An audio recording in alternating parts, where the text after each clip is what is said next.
ദൈവം നിങ്ങൾക്ക് വേണ്ടി ഷണ്ടയില്ലാത്ത സമാധാനത്തിൻ്റെ, അനുഗ്രഹത്തിൻ്റെ, ദൈവിക വർധനവിൻ്റെ ഒരു ഇടമൊരുക്കിയിട്ടുണ്ട്. ഒരു രഹബോത്ത് ദൈവം നിങ്ങൾക്ക് വേണ്ടി ഒരുക്കിയിട്ടുണ്ട്. ഇന്നൊരു പക്ഷേ നിങ്ങളുടെ മനസ്സ് വളരെ അസ്വസ്ഥമായിരിക്കാം.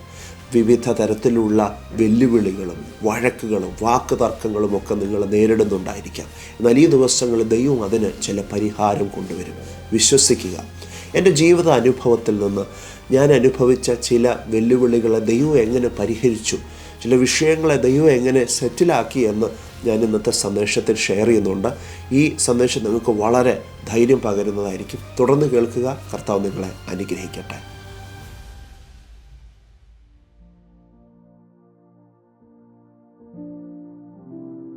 എൻ്റെ എല്ലാ മാന്യ പ്രേക്ഷകർക്കും യേശു ക്രിസ്തുവിൻ്റെ നാമത്തിലുള്ള സ്നേഹവന്ദനം. അല്പനിമിഷം ദൈവവചനത്തിൽ നിന്ന് ചില ചിന്തകൾ നമുക്ക് ഒരുമിച്ച് ധ്യാനിക്കാം. ആദ്യമായിട്ട് എന്നെ യൂട്യൂബിലൂടെ കാണുന്നവരുണ്ടെങ്കിൽ എന്നെ തന്നെ പരിചയപ്പെടുത്തട്ടെ. എൻ്റെ പേര് പ്രത്യാശ് തോമസ്. ഒരു സുവിശേഷകനായി അനേകരോട് വചനം പങ്കുവെക്കുവാൻ ദൈവം അവസരങ്ങളെ തരുന്നു. ഇന്നത്തെ സന്ദേശം ഉൽപ്പത്തി പുസ്തകം 26-ാം അധ്യായം അതിൻ്റെ 22-ാമത്തെ വാക്യത്തെ ആസ്പദീകരിച്ചാണ്. ഈ വചനം വായിച്ചുകൊണ്ടിരുന്നപ്പോൾ ദൈവത്തിൻ്റെ പരിശുദ്ധാത്മാവ് എന്നോട് സംസാരിച്ചൊരു ദൈവിക ആലോചന ഇപ്രകാരമാണ്: ചില തർക്കങ്ങളെ, ചില മാനസികമായിട്ടുണ്ടായ അസ്വസ്ഥതകളെ, ചില പ്രതികൂല സാഹചര്യങ്ങളെ ദൈവം ഈ ദിവസങ്ങളിൽ സെറ്റിൽ ചെയ്യാൻ പോകുകയാണ്. അതിന് ശാശ്വതമായ പരിഹാരം ദൈവം ഒരുക്കും. നമുക്ക് വചനത്തിലേക്ക് കടക്കാം. 22-ാമത്തെ വാക്യം ഇങ്ങനെ പറയുന്നു: അവൻ അവിടെ നിന്നും മാറിപ്പോയി മറ്റൊരു കിണർ കുഴിച്ചു, അതിനെക്കുറിച്ച് അവർ ഷണ്ടയിട്ടില്ല. യഹോവ ഇപ്പോൾ നമുക്ക് ഇടമുണ്ടാക്കി നാം ദേശത്ത് വർദ്ധിക്കുമെന്ന് പറഞ്ഞ് അവൻ അതിന് രഹബോത്ത് എന്ന് പേരിട്ടു. അബ്രഹാമിൻ്റെ മകനായ ഇസഹാക്കിൻ്റെ ജീവിതത്തിൽ നടന്നൊരു സംഭവമാണ് ഇവിടെ കാണാൻ കഴിയുന്നത്. ഇസഹാക്കിൻ്റെ ഇടയന്മാരും ദേശത്തുണ്ടായിരുന്ന മറ്റ് ഇടയന്മാരും തമ്മിൽ ഒരു വഴക്കുണ്ടായി. ആ വഴക്കിൻ്റെ കാരണം അവിടെ ഉണ്ടായിരുന്ന കിണറിനെ സംബന്ധിച്ചായിരുന്നു. എന്നാൽ ഇസഹാക്ക് അവിടെ എടുത്ത തീരുമാനം തനിക്ക് വിരോധമായി നിന്ന ഫെലിസ്ത്യരുടെ ആ കൂട്ടത്തോട് യുദ്ധം ചെയ്യാതെ, പോരടിക്കാതെ താൻ അവിടെ നിന്നും മാറി മറ്റൊരു കിണർ കുഴിച്ചു. അതിൻ്റെ അർത്ഥം, ചില സന്ദർഭങ്ങളിൽ നമുക്ക് വിരോധമായ ആളുകൾ പ്രതികൂല സാഹചര്യവുമായിട്ട് കടന്നു വരുമ്പോൾ, പോരാടുവാനായിട്ട്, വഴക്കിന്, വാക്ക് തർക്കത്തിന് കടന്നു വരുമ്പോൾ, ചില സന്ദർഭങ്ങളിൽ നാം മൗനമായി ഇരുന്ന് ആ ഇടത്ത് നിന്ന് അല്പം മാറുന്നത് നന്നായിരിക്കും. ചില തർക്കങ്ങളെ നമുക്ക് മൗനമായിട്ട് ഒഴിവാക്കാൻ കഴിയും. ചില തർക്കങ്ങളെ നമുക്ക് സമാധാനത്തോടെ കൈകാര്യം ചെയ്യാനായിട്ട് കഴിയും. നമ്മുടെ പ്രശ്നത്തെ നമുക്ക് ദൈവകരങ്ങളിലേക്ക് വിട്ടുകൊടുത്താൽ ദൈവം അതിനെ പരിഹരിക്കുന്നത് കാണുവാൻ കഴിയുമെന്ന് ഞാൻ ഒരിക്കൽ കൂടെ ഓർമ്മിപ്പിക്കട്ടെ. പലപ്പോഴും ഇങ്ങനെ ഒരു സാഹചര്യം കടന്നു വരുമ്പോൾ, തർക്കങ്ങൾ, വാഗ്വാദങ്ങൾ, പ്രശ്നങ്ങൾ, പ്രത്യേകിച്ചും അതിർത്തി സംബന്ധിച്ചും വീട് സംബന്ധിച്ചും ജോലി സംബന്ധിച്ചും ഒക്കെയുള്ള പ്രശ്നങ്ങൾ വരുമ്പം നമ്മുടെ ബുദ്ധിയിൽ അതിനെ പരിഹരിക്കാനായിട്ട് ചില തീരുമാനങ്ങൾ എടുക്കും. എന്നാൽ അതിനെ ദൈവകരങ്ങളിലേക്ക് വിട്ടുകൊടുത്താൽ ദൈവം പരിഹരിക്കുന്നത് നിങ്ങൾക്ക് കാണാൻ കഴിയും.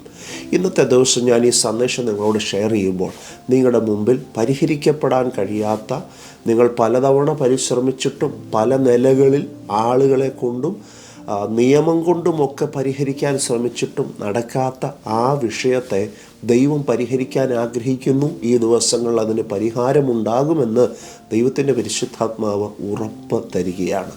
കാരണം വചനം പറയുന്നു, ഷണ്ടയില്ലാത്തൊരിടം ദൈവം അവർക്ക് ഒരുക്കിക്കൊടുത്തു. അവിടെ ദൈവം അവരെ വർദ്ധിപ്പിക്കുമെന്ന് പറഞ്ഞ് ഇസഹാക്ക് ആ സ്ഥലത്തിന് രഹബോത്ത് എന്ന് പേരിട്ടു.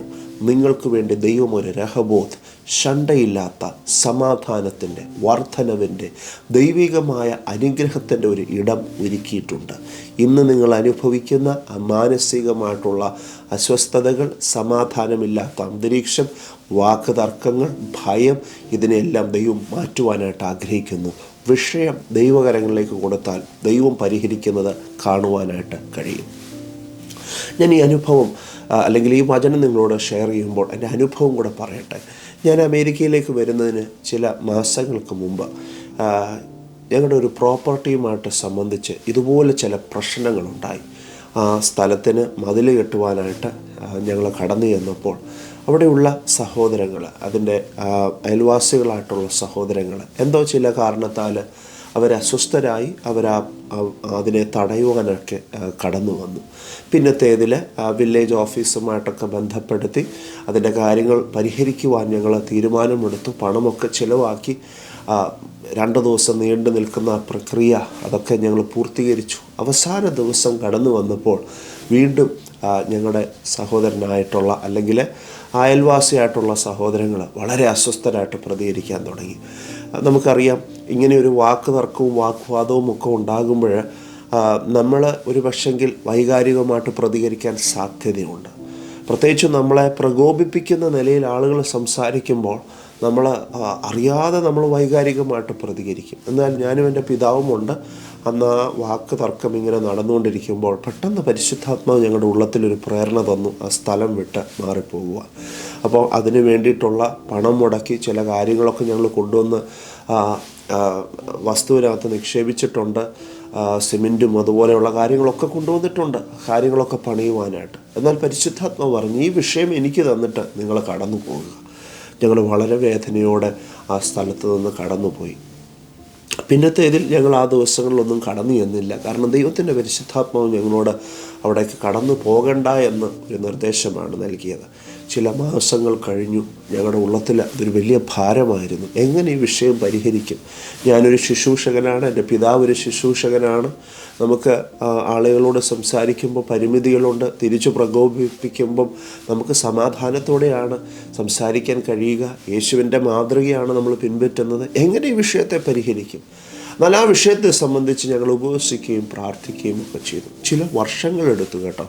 1-2 വർഷങ്ങൾക്ക് ശേഷം ഞാൻ ദോഹയിൽ ഒരു ചർച്ചിൽ വചനം ശുശ്രൂഷിച്ച് ആ ശുശ്രൂഷ കഴിഞ്ഞ് പുറത്തിറങ്ങുമ്പോൾ ആ സഭയുടെ ശുശ്രൂഷകൻ എൻ്റെ അടുത്ത് വന്നിട്ട് പറഞ്ഞു, ബ്രദർ, ഞാനൊരു കാഴ്ച കാണുന്നു. നിങ്ങളുടെ പ്രതിസന്ധി അനുഭവിക്കുന്ന, ചില തർക്കങ്ങൾ അനുഭവിക്കുന്ന ഒരു വസ്തുവുമായി ബന്ധപ്പെട്ട് ദൈവം ചില കാര്യങ്ങൾ സെറ്റിൽ ചെയ്യാൻ പോകുകയാണ്. ഞാൻ ആ വാക്കിനെ ആമേൻ പറഞ്ഞു സ്വീകരിച്ചു. ഞാൻ നിങ്ങളോട് പറയട്ടെ, ചില ആഴ്ചകൾ കഴിഞ്ഞപ്പോൾ ആരാണോ ആ വസ്തുവിനെതിരെ പ്രവർത്തിച്ചത് അല്ലെങ്കിൽ അതിൻ്റെ മുൻപോട്ടുള്ള നടത്തിപ്പിന് വിരോധമായിട്ട് നിന്നത്, ആ വ്യക്തിയോട് ദൈവത്തിൻ്റെ പരിശുദ്ധാത്മാവ് സംസാരിക്കുവാൻ തുടങ്ങി. താൻ ഞങ്ങളെ വിളിച്ചിട്ട് പറഞ്ഞു, ഈ വിഷയം നമുക്ക് പരിഹരിക്കാം. ഇന്ന നിലകളിൽ അതിനെ പരിഹരിക്കുവാൻ ഞങ്ങൾ തയ്യാറാണ്. എന്നെ സംബന്ധിച്ചതൊരു അത്ഭുതമായിരുന്നു. എങ്ങനെ ഇത് സംഭവിച്ചു? മാനുഷികമായിട്ട് നമ്മുടെ വാക്കുകൾ കൊണ്ടോ നമ്മുടെ തീരുമാനങ്ങൾ കൊണ്ടോ ഒന്നുമല്ല. ഞങ്ങൾക്ക് വേണമെങ്കിൽ അറിയാകുന്ന ഈ നിയമത്തിൻ്റെ വഴികളിലൂടെ നമുക്കതിനെ പരിഹരിക്കാൻ ശ്രമിക്കാമായിരുന്നു. അല്ലെങ്കിൽ നമുക്ക് വളരെ പരിചയമുള്ള ചില പാർട്ടി പ്രവർത്തകരൊക്കെ ഉണ്ട്. പല ഓപ്ഷൻസ് നമ്മുടെ മനസ്സിൽ കടന്നു വന്നു കേട്ടോ, സത്യം പറയാം. എന്നാൽ അവിടെ എല്ലാം പരിശുദ്ധാത്മാവ് വിലക്കി. എന്നാൽ ഞാൻ പറയട്ടെ, ഒരു തർക്കവും കൂടാതെ സമാധാനപ്രദമായ നിലയിൽ ആ വിഷയം പരിഹരിക്കുവാൻ കർത്താവ് ഒരു വഴി തുറന്നു. അപ്പം നമ്മുടെ ദൈവത്തിന് എന്തെല്ലാം നിലകളിലാണ് പ്രവർത്തിക്കാൻ കഴിയുന്നത്. ഇവിടെ ഇസഹാക്ക് ഒരു തീരുമാനമെടുത്തു. അവനതിന് വഴക്കിടാതെ ആ സ്ഥലത്തു നിന്ന് അല്പം മാറിപ്പോയി വേറൊരു കിണർ കുഴിച്ചു. നമ്മുടെ ജീവിതത്തിലും ചില പ്രതിസന്ധികൾ വരുമ്പോൾ മൗനമായിട്ട് ഒന്ന് മാറി നിന്നാൽ, ഒന്ന് ആ വിഷയവുമായി ബന്ധപ്പെട്ട് പ്രതികരിക്കാതെ നമ്മളൊന്ന് മാറി നിന്നാൽ ദൈവത്തിൻ്റെ കരം ചലിക്കുന്നത് കാണാൻ കഴിയും. ഇന്ന് ഈ സന്ദേശം പറഞ്ഞുകൊണ്ടിരിക്കുമ്പോൾ നിങ്ങളുടെ ജോലി സംബന്ധമായിട്ടൊരു പക്ഷേ നിങ്ങൾ പണം മുടക്കിയതായിരിക്കാം, നിങ്ങളിൽ നിന്ന് പണം അപഹരിച്ചവരായിരിക്കാം. പല നിലകളിൽ നിങ്ങൾ വഴക്കും പ്രശ്നങ്ങളും ഒക്കെ നേരിടുന്ന വ്യക്തിയാണെങ്കിൽ ഞാൻ നിങ്ങളോട് പറയട്ടെ, നഷ്ടപ്പെട്ടതിനെ ദൈവം നിങ്ങൾക്ക് തിരിച്ചു തരും. ഷണ്ടയില്ലാത്ത, വഴക്കില്ലാത്ത ഒരിടത്തേക്ക് ദൈവം നിങ്ങളെ കൊണ്ടുവരും. ദൈവം നിങ്ങളെ വർദ്ധിപ്പിക്കും. ഒന്ന് വിശ്വാസത്തോടെ ദൂതനെ ഏറ്റെടുക്കാമോ? നമ്മുടെ ദൈവം രഹബോത്ത് ഒരുക്കി തരുന്ന ദൈവമാണ്. ഷണ്ടയില്ലാത്ത സമാധാനത്തിൻ്റെ ഇടം നിങ്ങൾക്ക് വേണ്ടി അങ്ങനെ ഒരു ഇടം ദൈവം ഈ ദിവസങ്ങൾ ഒരുക്കട്ടെ എന്ന് ഞാൻ പ്രാർത്ഥിക്കുന്നു. 125 സങ്കീർത്തനം അതിൻ്റെ 2-3 വാക്യങ്ങളിലൊക്കെ ഇങ്ങനെ നമ്മൾ കാണുന്നു, നീതിമാൻ്റെ അവകാശത്തിൻ്റെ മേൽ ദുഷ്ടൻ്റെ ചെങ്കോൽ ഇരിക്കുകയില്ല. നമ്മൾക്ക് ദൈവം തന്നിരിക്കുന്ന അവകാശങ്ങളുടെ മേൽ ഒരിക്കലും ദുഷ്ടൻ്റെ ചെങ്കോൽ, നമ്മൾക്കെതിരെ നിൽക്കുന്നവരുടെ ചെങ്കോലിനെ നിർത്തുവാൻ ദൈവം അനുവദിക്കത്തില്ല. ദൈവം അതിനെ എടുത്തു മാറ്റും. ദൈവം നിങ്ങൾക്ക് വേണ്ടി ഒരു പ്രവൃത്തി അയക്കും. ദൈവം നിങ്ങളുടെ വിഷയത്തിനകത്ത് പ്രവർത്തിക്കും. ദൈവം അതിന് സമാപ്തി വരുത്തും. വിശ്വാസത്തോടെ ഈ ദൂതനെ ഏറ്റെടുക്കാമോ? പ്രതികൂലം അനുഭവിക്കുന്ന വിവിധ തരങ്ങളിൽ മാനസികമായിട്ട് അസ്വസ്ഥത അനുഭവിക്കുന്ന വ്യക്തികൾ ഈ സന്ദേശം കേൾക്കുന്നുണ്ടെങ്കിൽ കർത്താവ് നിങ്ങളോട് സംസാരിക്കുകയാണ്. ഭയപ്പെടേണ്ട, ദൈവം നിങ്ങളുടെ കൂടെയുണ്ട്. ദൈവം നിങ്ങളുടെ പക്ഷത്തുണ്ട്. ദൈവം നിങ്ങൾക്ക് വേണ്ടി പ്രവർത്തിക്കും. ഈ മെസ്സേജ് ഞാനിവിടെ ചുരുക്കുന്നു. നിങ്ങൾക്ക് പ്രാർത്ഥന റിക്വസ്റ്റുകളുണ്ടെങ്കിൽ അറിയിക്കുക, നമുക്ക് ഒരുമിച്ച് പ്രാർത്ഥിക്കാം. അതോടൊപ്പം ഈ മാർച്ച് മാസം അവസാനത്തെ ശനിയാഴ്ച, അതായത് 29-ാം തീയതി രാവിലെ 10:30 മണി മുതൽ വൈകിട്ട് 2:30 മണി വരെ മിറക്കിൾ ഡേ എന്ന അനുഗ്രഹിക്കപ്പെട്ട മീറ്റിംഗ് നമ്മുടെ ചർച്ചിൽ വെച്ച് നടത്തപ്പെടുന്നു. ആ മീറ്റിങ്ങിൽ നിങ്ങൾ കടന്നു വരിക. ഏറ്റവും അനുഗ്രഹമായിരിക്കും. അനുഗ്രഹിക്കപ്പെട്ട ദൈവദാസന്മാർ വചനം ശുശ്രൂഷിക്കുന്നു, നിങ്ങൾക്ക് വേണ്ടി പ്രാർത്ഥിക്കുന്നു, ദൈവാലോചന പങ്കുവെക്കുന്നതായിരിക്കും. അടൂര്, പത്തനാപുരം, പത്തനംതിട്ട അങ്ങനെ തുടങ്ങി അടുത്തടുത്തുള്ള സ്ഥലങ്ങളിൽ നിന്നും ദൂര സ്ഥലങ്ങളിൽ നിന്നുള്ളവർക്കും വരാം കേട്ടോ. കടന്നു വരിക. ദൈവം നിങ്ങളെ അനുഗ്രഹിക്കട്ടെ. May God bless you. ദൈവം ധാരാളമായി അനുഗ്രഹിക്കട്ടെ എന്ന് ഒരിക്കൽ കൂടെ പ്രാർത്ഥിക്കുന്നു.